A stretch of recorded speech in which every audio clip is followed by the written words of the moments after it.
तो इंडिया का बजट आज पेश होने जा रहा है। लगातार सुबह से महा कवरेज न्यूज इंडिया पर आप देख रहे हैं। पल पल की हर खबर, लोग क्या सोचते हैं, क्या राय है उनकी, वो सब आप तक हम पहुंचा रहे हैं। लगातार मेरे सहयोगी कुंदन, सागर, अभिषेक, चारुल भी स्टूडियो में मौजूद है और इनके अलावा अब दो खास मेहमान भी हमारे साथ जो है वो जुड़ गए हैं। उनका तारुफ भी हम आपसे कराएंगे, लेकिन सबसे पहले आपको बता दें कि आज संसद में 2022 और 23 और 24 का बजट जो है वो पेश होने जा रहा है। बता दें आपको कि आज वित्त मंत्री निर्मला सीतारमण जो है वो अपना 5वां बजट पेश करने वाली है। बड़ी खबर इस वक्त की आपको बता दें कि आज अहम दिन, खास दिन, क्योंकि आज संसद में 2023-24 का आम बजट जो है वो पेश होने जा रहा है। वित्त मंत्री निर्मला सीतारमण जो है वो आम बजट पेश करेंगे आज। बता दें आपको कि सुबह 11 बजे तक का इंतजार आपको करना है। सुबह 11 बजे संसद में बजट पेश किया जाएगा। वित्त मंत्री निर्मला सीतारमण का ये 5वां बजट है। बता दें आपको कि दरअसल सरकार की कोशिश ये है कि कैसे भी अपेक्षाओं पर खरा उतरा जाए। अपेक्षाओं पर खरा उतरने की सरकार की कोशिश रहेगी। और साथ ही साथ आपको बता दें कि मोदी के दूसरे कार्यकाल का ये आखिरी पूर्ण बजट है। महंगाई से परेशान लोगों को राहत देने की उम्मीद भी इसमें की जा रही है। इसके अलावा कर छूट की सीमा जो है उसमें भी राहत मिल सकती है। तो आज आम बजट पेश होने जा रहा है 2023 और 24 का। वित्त मंत्री निर्मला सीतारमण जो है वो संसद में आम बजट पेश करेंगे। अंतिम पूर्ण बजट पर देश भर की निगाहें जो है वो टिकी हुई है।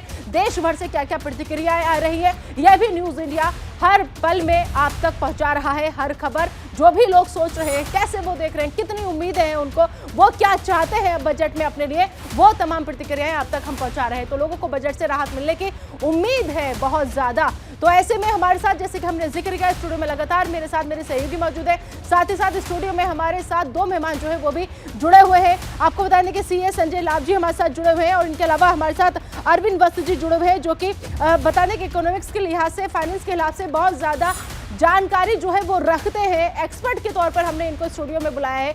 ये अपनी जो खास बातें हैं, कैसी समझते हैं, बारीकी से पूरा बजट आपको समझाएंगे। लेकिन उससे पहले आइए सबसे पहले गुजरात का रुख कर लेते हैं, जहां से हमारे सहयोगी मेहुल झाला इस वक्त हमारे साथ जुड़ गए। मेहुल, फिलहाल गुजरात वासियों की उम्मीद करें तो उन्हें कितनी उम्मीदें हैं? मेहुल, देखिए हमारे सहयोगी गुजरात से सीधा जुड़ गए। मेहुल, गुजरात वासियों को कितनी उम्मीद है आज के बजट से? देखिए, बजट में जो स्लैब है उन पर कुछ रियायत मिले, उस तरह की संभावनाएं स्थानीय लोग हैं वो चाहते हैं। जिस तरीके से बिल्डिंग मटेरियल्स जो है वो काफ़ी महंगे हो गए। इसके चलते जो आम आदमी को अपने सपनों का घर खरीदना चाहते हैं उसमें काफ़ी महंगाई उनको लग रही है, क्योंकि स्टील से लेकर सीमेंट और बाकी जो बिल्डिंग मटेरियल्स है उसमें काफ़ी जो है महंगाई दिख रही है। मैं आपको बताऊं कि सबसे बड़ी उम्मीद प्रधानमंत्री नरेंद्र मोदी के इस वर्ष के अंतिम जो बजट है, पूर्ण रूप का जो बजट है, मैं आपको बताऊं कि 2024 में अंतरिम बजट आएगा। उससे पहले, चूंकि 24 में चुनाव होने हैं इसलिए अंतरिम बजट आएगा, पर इस पूर्ण कद के बजट में गुजरात वासियों को ये उम्मीद है कि ये जो बुलेट ट्रेन का जो यहाँ हाई स्पीड बुलेट ट्रेन जो है प्रधानमंत्री नरेंद्र मोदी के सपनों की, इसका ये रेलवे स्टेशन मैं दर्शकों को दिखाना चाहूँगा कि किस तरह से बाहर के रूप से तैयार हो चुका है। ये तकरीबन 2025 के आसपास अहमदाबाद के साबरमती ये रेलवे स्टेशन से मुंबई तक जो हाई स्पीड बुलेट ट्रेन चलनी है, अधिकतर जो गुजरात में देखा जाए तो 80% कार्य इनका पूर्ण हो चुका है। बार बार केंद्रीय रेल मंत्री अश्विनी वैष्णव, दर्शना जरदोश जी मुआयना करने आते हैं गुजरात में। खासकर मुंबई से सूरत तक का जो कितना काम बचा है उसकी निगरानी बार बार कर रहे हैं। बड़ौदा तक भी आते हैं। तो कुल मिलाकर देखा जाए तो हाई स्पीड बुलेट ट्रेन को लेकर गुजरात वासियों को बड़ी उम्मीद है। चूंकि प्रधानमंत्री मोदी का गृह राज्य तो है ही है, साथ ही साथ प्रधानमंत्री नरेंद्र मोदी का ये ड्रीम प्रोजेक्ट है अहमदाबाद से लेकर मुंबई का जो बुलेट ट्रेन, जो कि 3.5 से 4 घंटे के भीतर अहमदाबाद से मुंबई या मुंबई से अहमदाबाद पहुंचा देगी। इसके साथ साथ शिक्षा जो है, शिक्षा में काफी महंगाई दिख रही है कि निर्मला सीतारमण दरअसल बुलेट ट्रेन को लेकर के अपडेट क्या देती हैं, इस पर नजर बनी रहेगी। लेकिन हमारे साथ संजय जी, एक टैक्स एक्सपर्ट भी जुड़ गए, उनसे मैं एक सवाल लेना चाहता हूं। संजय जी, आम लोग जो, और खासतौर पर जो टैक्स पेयर हैं, जो सैलरीड क्लास है, वो उनकी उम्मीदें लगी रहती है कि भाई टैक्स स्लैब में क्या बदलाव होगा। मैं ये जानना चाहता हूं, महंगाई को बहुत मुश्किल से आरबीआई ने और गवर्नमेंट ने काबू में लाया है, तो क्या लगता है कि कोई टैक्स स्लैब में कोई बदलाव होने जा रहा है, कोई ज्यादा छूट मिलने वाली है सैलरीड क्लास को? संजय जी। देखिए, जो टैक्स स्लैब है, लोगों को बहुत ज़्यादा एक्सपेक्टेशन है और मोदी गवर्नमेंट का ये सबसे लास्ट फुल बजट है। इसके बाद जो 2024 में इलेक्शन होना है, तो इसको ध्यान में रखते हुए मोदी गवर्नमेंट ने लोगों का एक्सपेक्टेशन है कि जो स्लैब है, बेसिक स्लैब, उसमें बढ़ोतरी होगी। और लोगों का दूसरे एक्सपेक्टेशन भी है, जैसे लोगों को हाउसिंग वगैरह सेक्टर में, जैसे इंटरेस्ट ऑन हाउसिंग लोन है, इसमें अभी जो मैक्सिमम लिमिट है वो 2 लाख की है। लोगों का एक्सपेक्टेशन है कि इसको गवर्नमेंट 5 लाख करे, तभी जाकर के लोगों के हाथों में कुछ पैसे आएंगे, नहीं तो मैक्सिमम पैसे टैक्स में उनका चला जाता है। और स्लैब जो रेट है, जैसे अभी 2.5 लाख तक की छूट है, और आगे जो स्लैब में भी डिफरेंस चाहते हैं लोग, तो बहुत सारी अपेक्षाएं हैं। जो जॉब क्लास के लोग हैं, उनकी बहुत सारी अपेक्षाएं हैं गवर्नमेंट से। नहीं तो इसमें संजय जी, आप एक एक्सपर्ट के तौर पे मैं आपसे समझना चाहूँगा, क्योंकि सरकार ने स्लैब में छेड़छाड़ लंबे वक्त से नहीं किया है, क्या क्योंकि अगले साल इलेक्शंस भी होने हैं, तो ध्यान में वो चीज़ें भी होंगी, क्या इस बार हम उम्मीद कर सकते हैं, खास करके जो मिडिल क्लास है और लोअर मिडिल क्लास है, उसको ये काफ़ी ज़्यादा उम्मीदें होती है कि टैक्स स्लैब कम से कम 7.5 लाख के आसपास तो लेकर के जाए सरकार, क्या वहाँ तक इस बार सरकार जाने का विचार कर सकती है?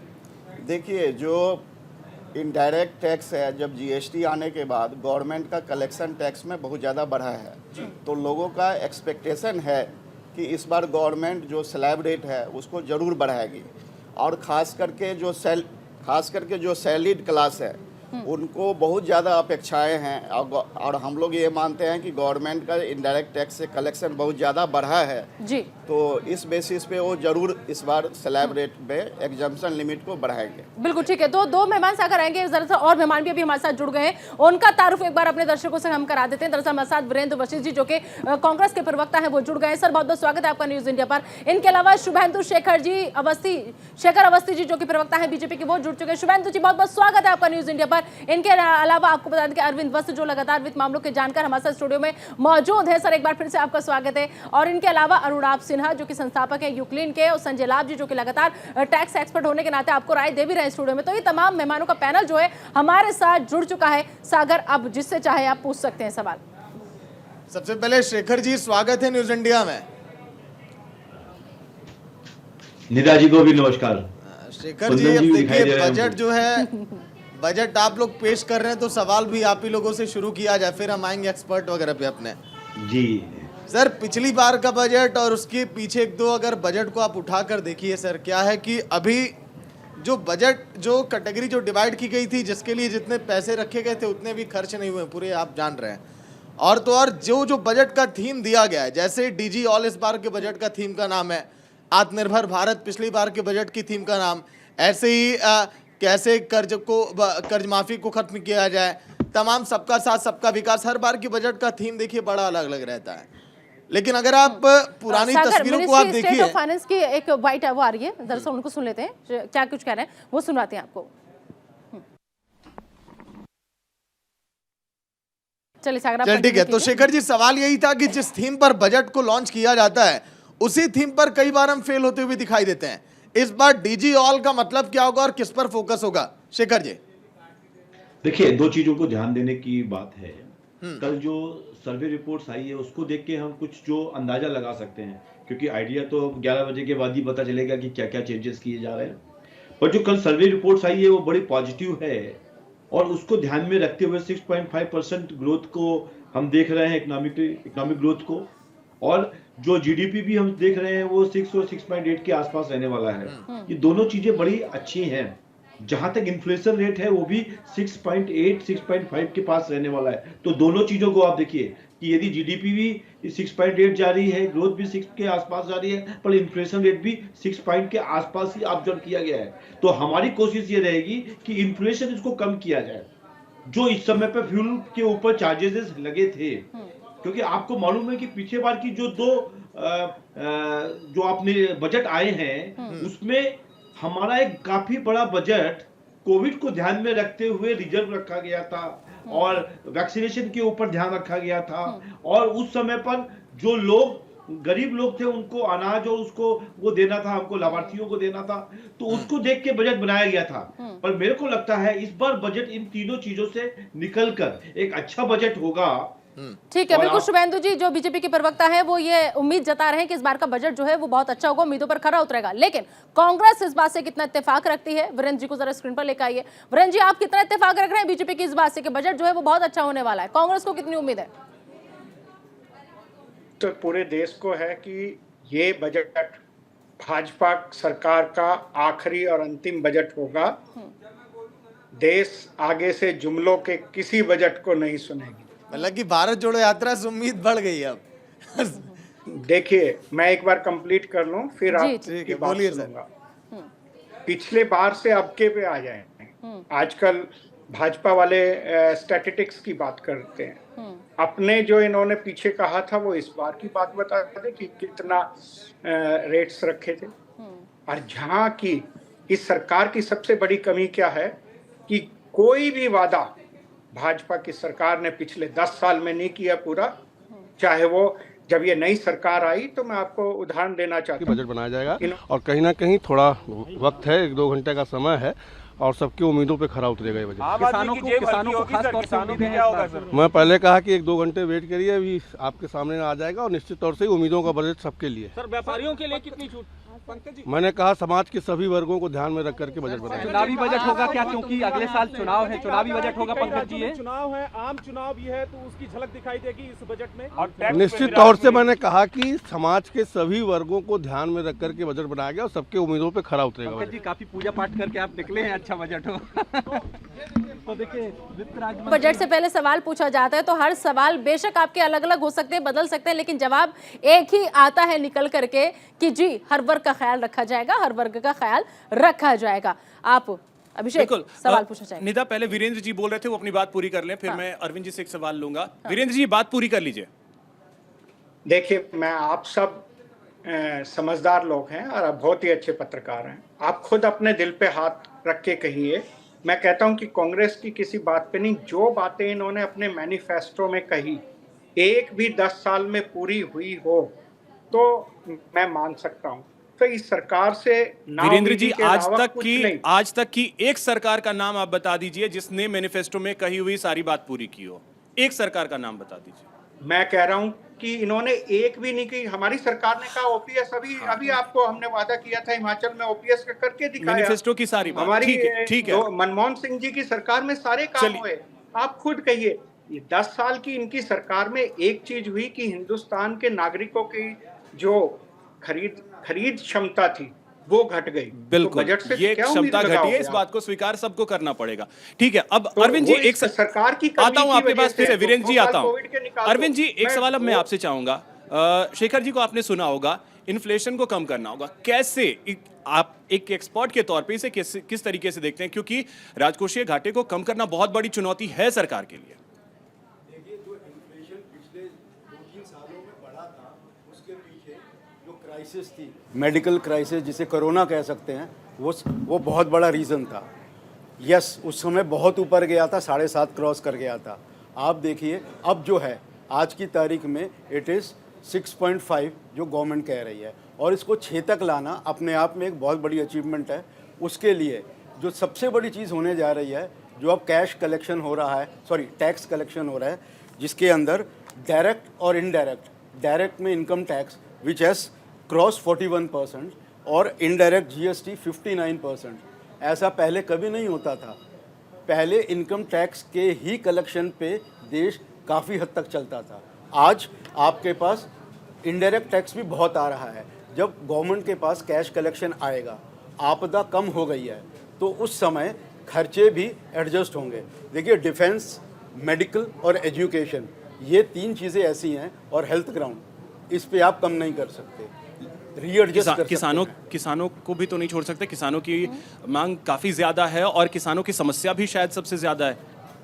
एक बार दोबारा बोलेंगे? किसानों की मैं बात कर रहा हूँ। हाँ, किसानों की समस्या मेरे को जो लगता है दिक्कत है, उस पर काम की बहुत सख्त ज़रूरत है, बट वो टू एन एक्सटेंट पॉलिटिकल भी है। उस पर मैं आंसर नहीं दूंगा, उसके लिए प्रवक्ता बैठे हुए हैं वहाँ पर। लेकिन primarily it is more of a political then a real problem. उस पे इश्यूज चल रहे हैं, उस पे काम भी हो रहा है, लेकिन अब आप देखेंगे मोस्टली कहा जाता है कि एमएसपी पे एग्री नहीं हो रहा है। मैं खुद मानता हूँ एमएसपी पे यदि एग्री भी हो गया तो क्या उसके ऊपर बेच पाएगा? बिल्कुल नहीं बेच पाएगा। चारुल हमारे साथ इस वक्त क्या कहते हैं अनुराग सिन्हा जी के भी जुड़े हुए हैं, जो कि संस्थापक हैं यू क्लीन के। आप इनसे कोई सवाल पूछना चाहे तो? मेरा पहले सवाल जो है वो बीजेपी के प्रवक्ता से है। शेखर जी, देखिए सबसे अहम चीज़ है कि वित्त मंत्री जो हैं वो बजट पेश करेंगी, लेकिन आपको याद होगा कि जो उनके पति हैं, जो एक अच्छे अर्थशास्त्री माने जाते हैं, परकला प्रभाकर जी, 2019 में जब निर्मला सीतारमण ने बजट पेश किया तो उन्होंने खुद सवाल उठाया था, परकला जी ने। यानी वित्त मंत्री, जब ये कहा जा सकता है कि जब आप अपने घर में ही बजट को नहीं समझा पा रहे हैं तो बाहर आकर जनता से कैसे उम्मीद कर सकते हैं कि बजट जो आप लेकर आ रहे हैं, सरकार लेकर आ रही है, उसे समझेगी? क्योंकि आपको याद होगा कि परकला जी ने जो उदाहरण दिया था वो कहा था कि पीवी नरसिम्हा राव जो है उनका मॉडल अपनाया जा सकता है, मनमोहन सरकार का मॉडल अपनाया जा सकता है, जिस बात से कांग्रेस के जो प्रवक्ता हैं वो भी इत्तेफाक रखेंगे। देखो चारुल जी, घर में समझाना थोड़ा ज्यादा मुश्किल होता है, आप भी जानती है, सब लोग जानते हैं। सर ये आप अपना दर्द भी तो नहीं बता रहे लेकिन सर जो घर में ना समझा पाए वो देश को समझा पाएंगे? जरूर। अब मैं आपको बताना चाहता हूँ, 18 का यदि एग्जाम्पल ले तो 90,000 करोड़ रुपए जीएसटी कलेक्शन था, और 2023 दिसंबर को हम लोग जो टारगेट कर रहे हैं 1.49 लाख करोड़ 1.49 लाख करोड़ जीएसटी कलेक्शन होता है। तो ये बहुत बड़ी बात है। अभी हमारे एक एक्सपर्ट ने कहा कि जीएसटी कलेक्शन का जिस तरीके से बढ़ा है और डायरेक्ट टैक्सेस बढ़ा है, पहले हम इनकम टैक्स कोड से ही पूरे देश को चलाते थे, परंतु अब बाकी टैक्सेस से जो चीजें आई हैं तो हमको ऐसा लगता है इंफ्रास्ट्रक्चर के ऊपर बहुत बड़ा जोर होने वाला है। और इंफ्रास्ट्रक्चर के ऊपर जब बड़ा जोर होगा, देखिए अभी 3 दिन के बाद हम दिल्ली से दौसा का जो हाईवे चालू करेंगे, जो मुंबई वाला हाईवे है, उससे और बहुत सारी इंफ्रास्ट्रक्चर के कामों से हमारे देश के अंदर जो जॉब के लिए, जो रोजगार के लिए बात चल रही थी, उस पर भी हमारा काफी फर्क पड़ेगा। और देखिए ये जो सब चीजें हैं जो आप बात कर रहे हो कि कुछ ना कुछ ऐसी चीजें, आज आप जो चीजें दुनिया चाहती है सब कुछ कर दिया जाए, फिर भी कहीं ना कहीं कुछ ना कुछ कमी रहेगी। ठीक है, अनुराग सिन्हा को जी सिन्हा जी का रुख करते हैं। सिन्हा जी, कितना इत्तेफाक रख रहे हैं आप शुभेंदु जी की इस बात से? बीजेपी के प्रवक्ता हैं, वो ये कह रहे हैं कि बस ये जरूरी नहीं है कि जितनी ख्वाहिशातें हैं वो सभी पूरी हो पाए। मैं बिल्कुल मानता हूँ। मैं रिप्रेजेंट करता हूँ इंडिया की लॉन्ड्री कम्युनिटी को, एंड क्योंकि सारे लोग जीएसटी की बात कर रहे हैं तो मैं अपने साइड से जीएसटी का ही मुद्दा रखना चाहूंगा। अगर आप देखेंगे तो इंडिया में जो लॉन्ड्री इंडस्ट्री है उसमें 2 करोड़ से ज्यादा लोग जुड़े हुए हैं, उनकी रोजी रोटी चलती है।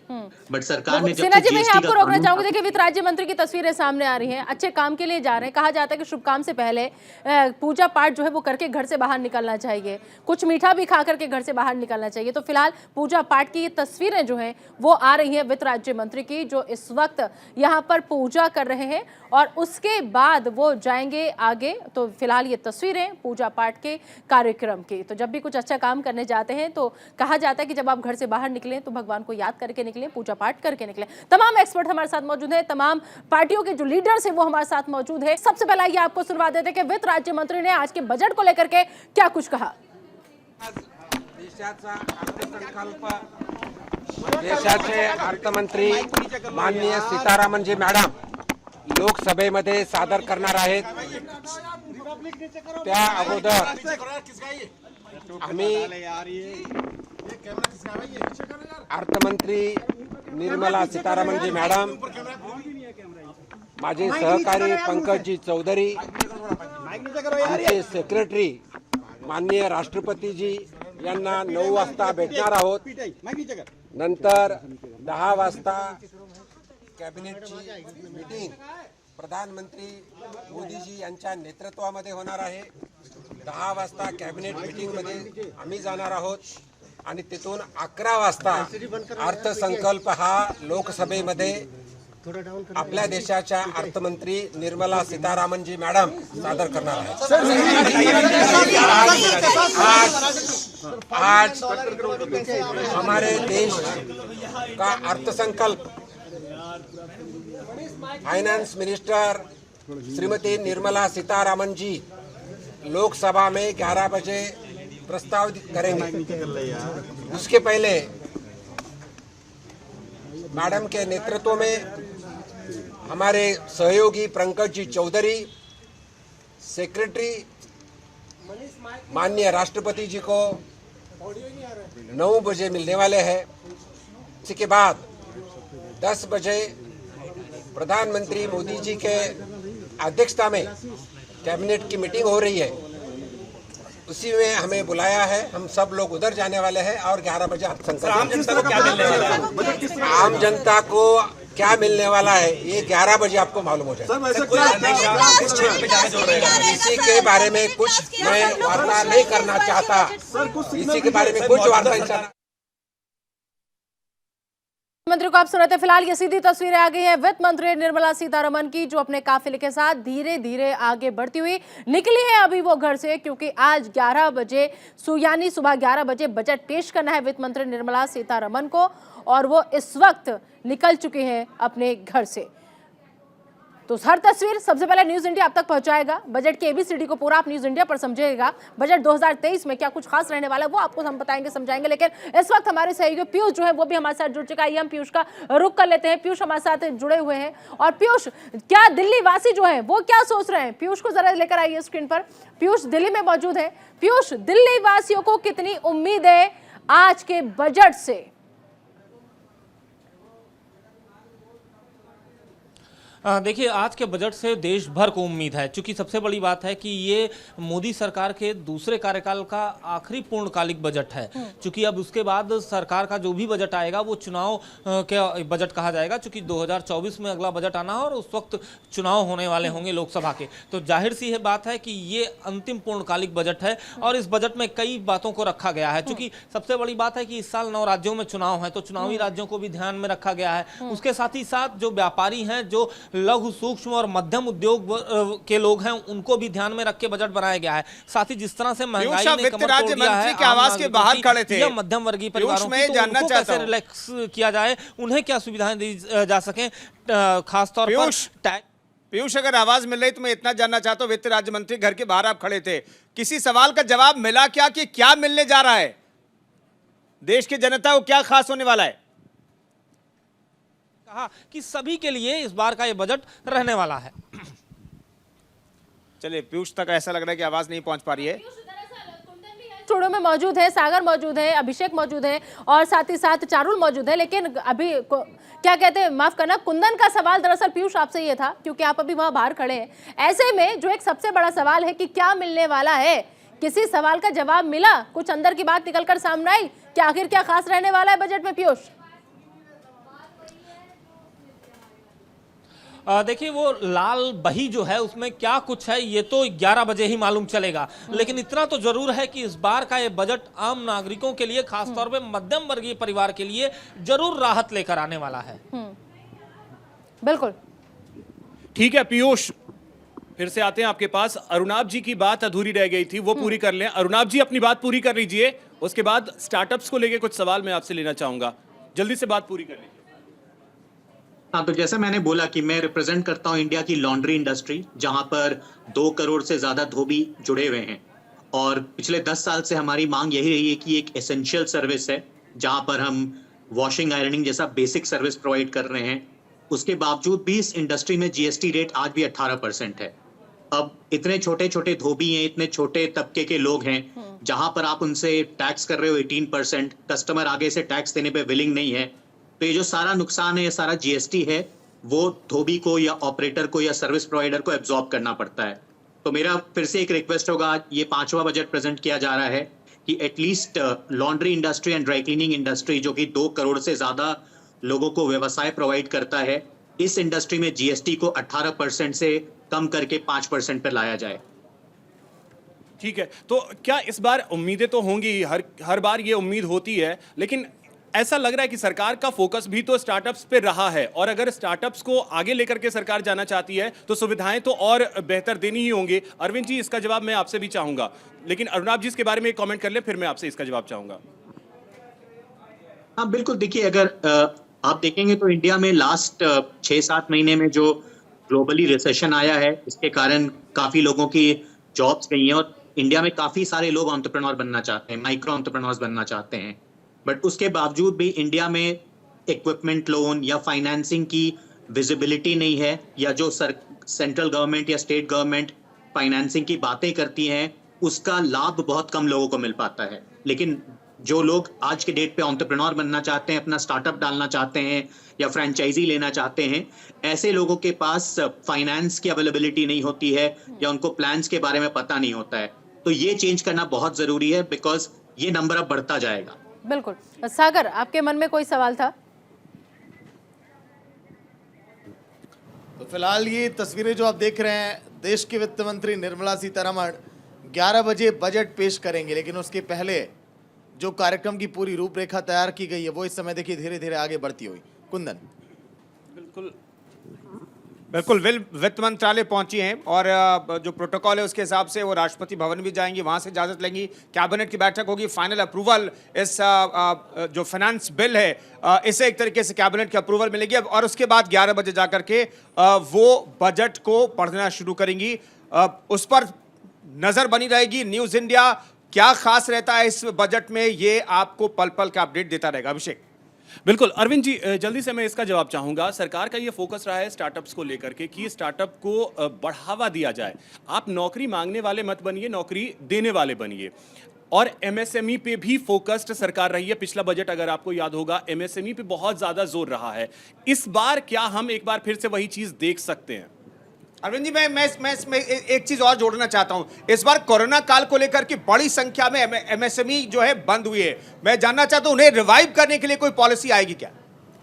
देखिए, इन सब चीज़ों पे जहाँ तक मुझे लगता है बहुत सोच विचार हुआ है और शायद बजट में वो कुछ विजिबल होगा, लेकिन क्या होगा वो तो 11 बजे ही पता चलेगा। लेकिन मैं इसके साथ एक बात और भी जोड़ना चाहूँगा, जो अभी ये यू क्लीन के सिन्हा साहब बोल रहे थे। यस, डेफिनेटली हमें अपने जीएसटी स्लैब्स और रेट्स पे कहीं ना कहीं काम करना पड़ेगा, उसको रीएडजस्ट, रीडिफाइन करना पड़ेगा, क्योंकि छोटे और मझोले व्यापारियों को दिक्कत होती है। जहाँ तक मैं जानता हूँ, बड़े व्यापारी, द लार्ज इंडस्ट्री बहुत गेन कर रही है जीएसटी की वजह से, लेकिन छोटा व्यापारी रेट की वजह से कहीं ना कहीं पिस जाता है। तो इस तरफ काम करना ज़रूरी है। और इससे पहले एक बात और हो रही थी जिसके अंदर हो रहा था इनकम टैक्स रेट्स को लेके और स्लैब्स को लेके। रेट्स तो मुझे नहीं लगता शायद बहुत चेंज होंगे, लेकिन स्लैब्स में चेंज की बहुत सख्त ज़रूरत है। यही बात मैं कल भी बोल रहा था प्रोग्राम में, वो ये है कि यदि इनकम आपके पास डिस्पोजेबल इनकम आती है तो उसका फ़ायदा आपको अकेले नहीं होता, उसका फ़ायदा दुकानदार, शोरूम वाला, जो भी जहाँ भी आप जाते हैं, इवन यदि आप रेस्टोरेंट भी जाते हैं, ज़्यादा बाहर निकलते हैं तो रेस्टोरेंट ओनर्स को भी फ़ायदा होता है। तो डिस्पोजेबल इनकम बढ़ना बहुत ज़रूरी है। सागर, आप लाभ जी से कोई सवाल? देखिए क्या है कि वीरेंद्र जी हैं, अरविंद जी हैं और इस समय शेखर साहब भी हैं और संजय लाभ जी भी हैं और इस समय हमारे साथ अरुणाभ जी भी बैठे हुए हैं। सबको यही कह रहा है कि 11 बजे तक पता चल जाएगा कि बजट में क्या होगा। लेकिन हर बार का देखिए, जब बजट पेश किया जाता है जनता के लिए तो पूरे देश को बार बार बताया जाता है। थोड़ा बहुत व्यंग्य वगैरह भी ज़रूरी है, थोड़ी 2-4 पंक्तियां भी ज़रूरी हैं। पूरे देश को देखिए अरविंद जी, बार बार बताया जाता है कि बजट में क्या है। कागजों की तरक्की हर एक 6 महीने पे दिखाई देती है, लेकिन सच का आईना कोई भी दिखाता नहीं है। चाहे वो बीजेपी हो, कांग्रेस हो, कोई भी हो, रिपोर्ट कार्ड लेकर कागजों वाला हम पेश करते हैं, लेकिन वाकई में धरातल पर क्या काम हुआ है ये कोई नहीं बताता। और भारत का बजट भी देखिए बड़ा ऐतिहासिक रहा है। कई सारे मीम्स हमने देखे, कई लोग ये कह रहे हैं कि हमें तो आज तक समझ में ही नहीं आया कि बजट में होता क्या है। दिन भर ग्राफिक्स के जरिए हम समझाते भले रहे। लाभ जी देखिए, मैं आपसे इसलिए ले रहा हूं, आपके नाम के आगे भी लाभ ही लगा हुआ है। हम सब लोग लाभ ही देखते हैं जीवन में। थोड़ा सा क्वेश्चन को रिपीट करेंगे, लास्ट वाला जो था। देखिए ये है हमारा कहना कि हर बार का बजट जो कागजों में रहता है, धरातल पर वो दिखाई नहीं देता है।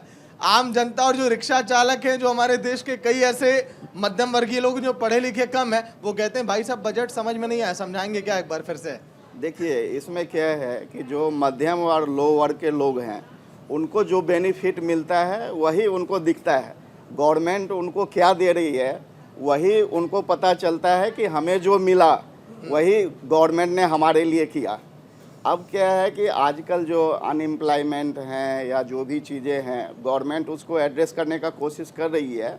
तो क्या है कि लोग, जैसे गवर्नमेंट ने कोई प्लान निकाला, गवर्नमेंट इंडस्ट्री लगाने का काम कर रही है, इंफ्रास्ट्रक्चर से रिलेटेड काम कर रही है, लेकिन क्या है कि जब लोगों के पास वो सुविधा पहुंचती है, इन कामों में ज़्यादा टाइम लगता है।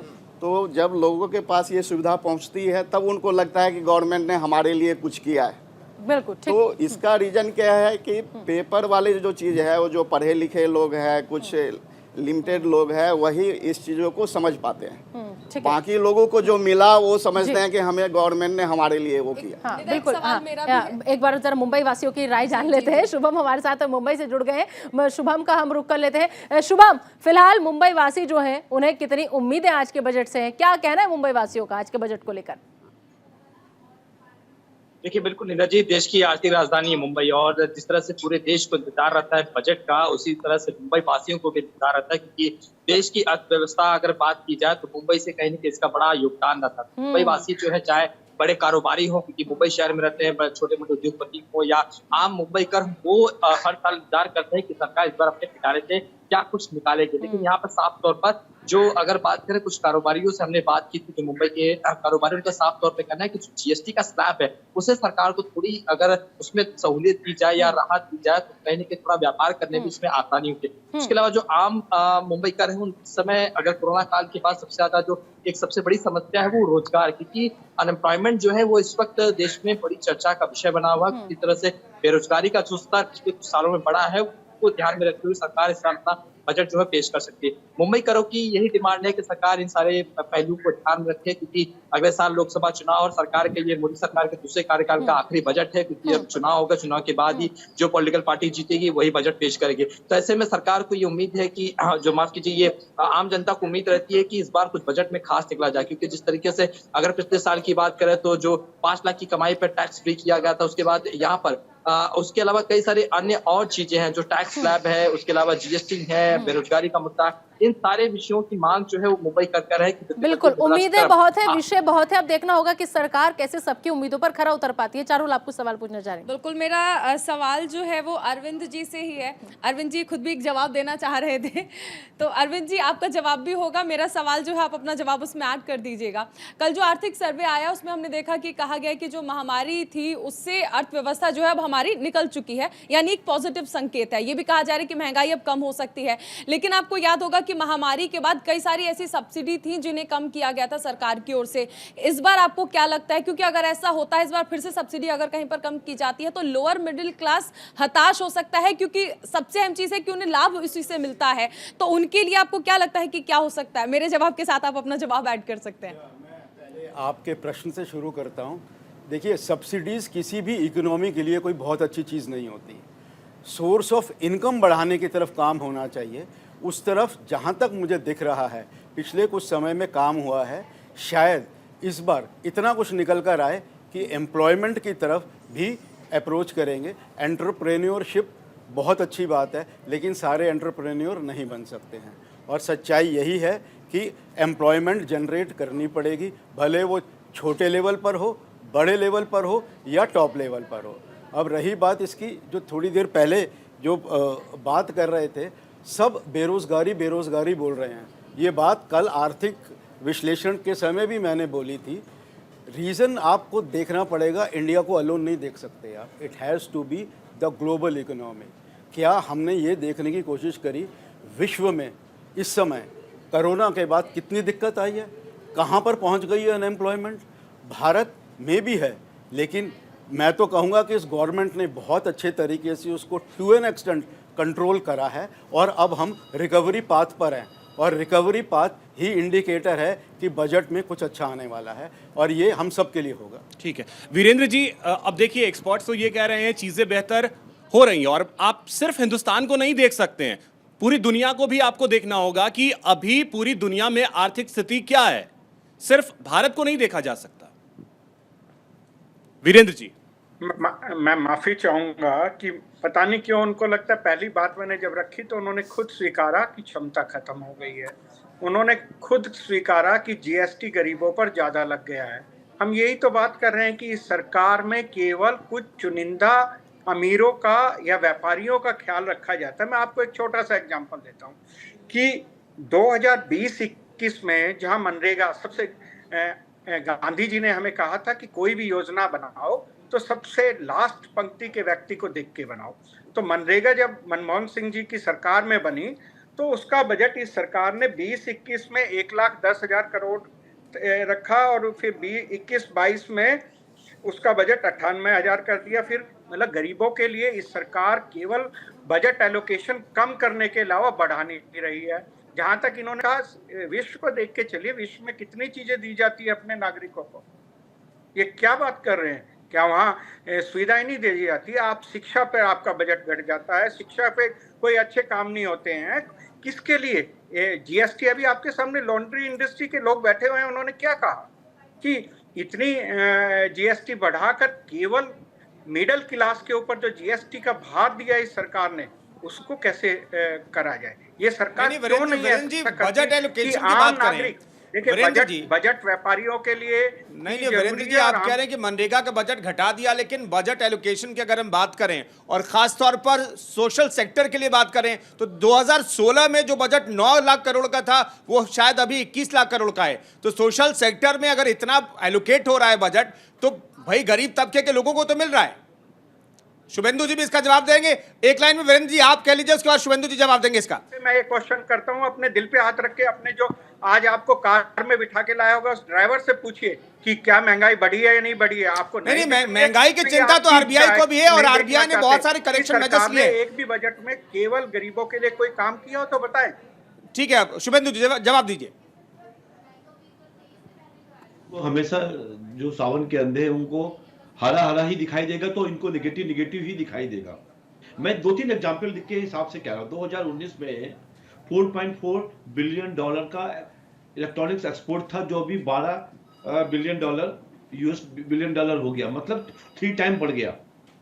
आप एक एक चीज देखिए, अभी जो कल की जो सर्वे रिपोर्ट्स आई है उसमें जो अभी स्टार्टअप की बात कर रहे थे कि कुछ गड़बड़ हुआ है, लगभग 24 सब सेक्टर्स को डिसाइड किया गया है कि जो मेक इन इंडिया बनेगा, लाइक फर्नीचर है, लाइक ये एसी है, और उसके अंदर लेदर एंड फुटवियर्स हैं, रेडी टू ईट्स है, बहुत सारे सब 24 सब सेक्टर्स को प्रमोशन दिया जा रहा है। अब ऐसी स्थितियों में जब हम वोकल फॉर लोकल हैं, हम मिलेट्स की बात कर रहे हैं, हमने अभी आपको मैं बताऊंगा डिटेलिंग की किस तरीके से फार्मर्स के लिए हम लोगों ने पोस्ट हार्वेस्टिंग के लिए 11.24 लाख करोड़। शुभेंदु जी मैं एक चीज और जानना चाहता हूं, क्योंकि फार्मर्स की बात कर दी आपने आखिर में, तो क्या किसानों की आमदनी दोगुनी हो गई है?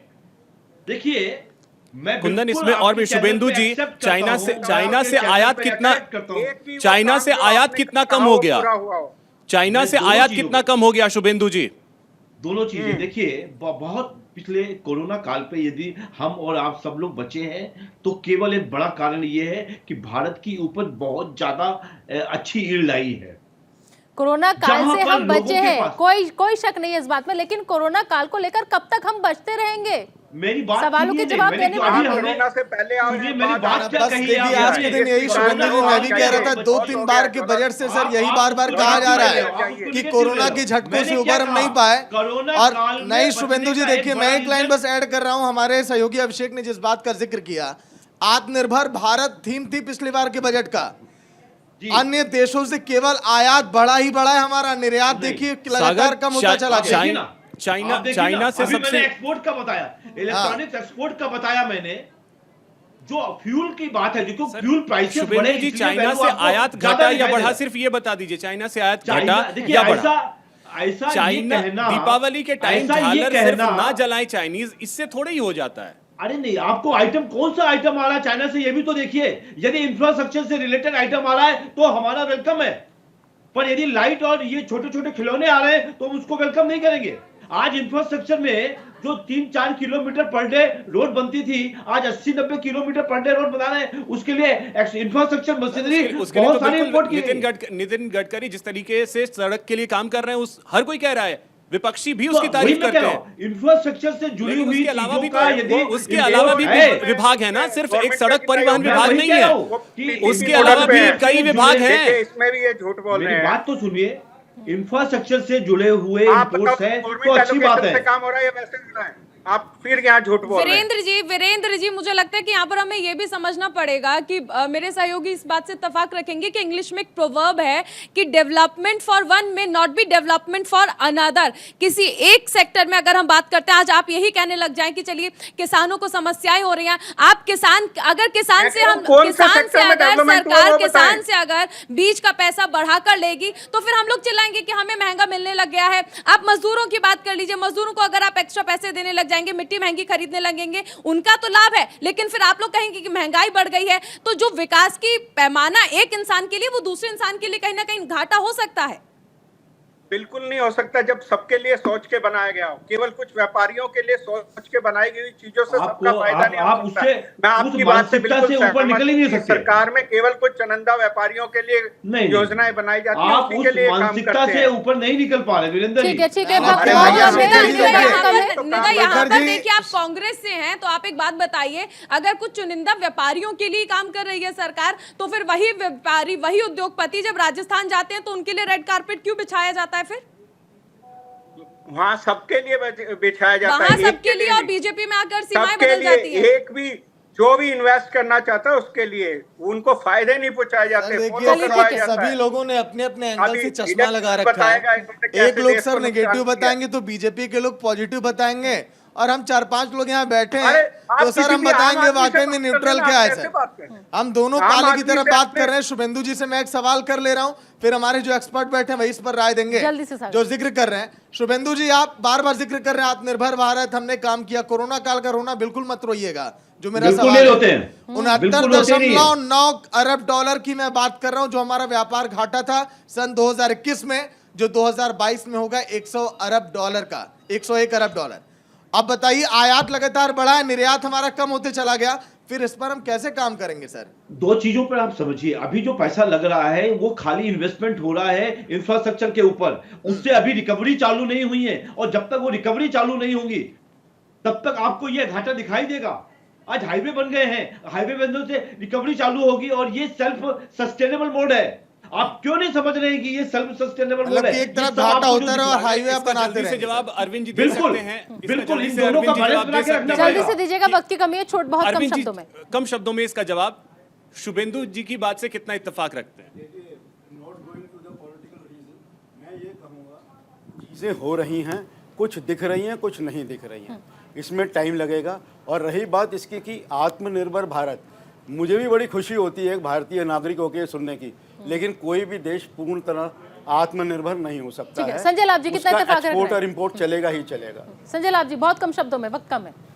देखिए क्या है कि आत्मनिर्भर भारत का तभी ये सक्सेस हो पाएगा जब आप हर वर्ग को उठाने के लिए काम करेंगे।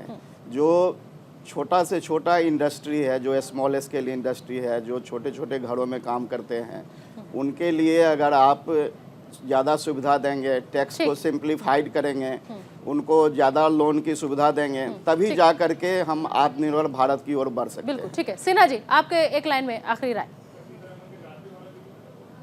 बोलूंगा सिर्फ फ्यूचर देखने का समय आ गया है। जो हम बोलते हैं आपदा में अवसर, ग्लोबली जो रिसेशन हो रहा है, बहुत सारे जो एनआरआईज हैं, ओसीआईज हैं, वो इंडिया में इन्वेस्ट करना चाहते हैं, इंडिया में बिजनेस स्टार्ट करना चाहते हैं। तो ऐसे लोगों के लिए इंडिया में इन्वेस्ट करना या long term capital gain tax पे काम करना सबसे इंपॉर्टेंट होगा। बिल्कुल बिल्कुल ठीक है। तो चलिए वीरेंद्र वसी जी, आप रुके रहिएगा हमारे साथ। बाकी और तमाम जो मेहमान हमारे साथ जुड़े हुए थे, आप सभी लोगों का बहुत बहुत शुक्रिया, इतनी अहम जानकारी हमारे दर्शकों के साथ साझा करने के लिए। हमने एक्सपर्ट बुला रखे थे, टैक्स को वो कैसे समझा रहे थे वो भी आपने सुना। इसके अलावा ग्राउंड जीरो पर भी आपको हम लेके गए, मुंबई लेके गए, गुजरात लेकर गए, क्या सोचती है पूरी देश की जनता, वो भी आप तक हमने तमाम बातें पहुंचाई। इसके अलावा महिलाएं क्या सोचती हैं, व्यापारी क्या सोचते हैं, सराफा बाजार जो है वो आज कितनी उम्मीदें लगाए बैठा है बजट से, वो भी आप तक पहुंचाए। और ऐसे ही धीरे धीरे जो भी खबर आती रहेगी आप तक पहुंचाते रहेंगे।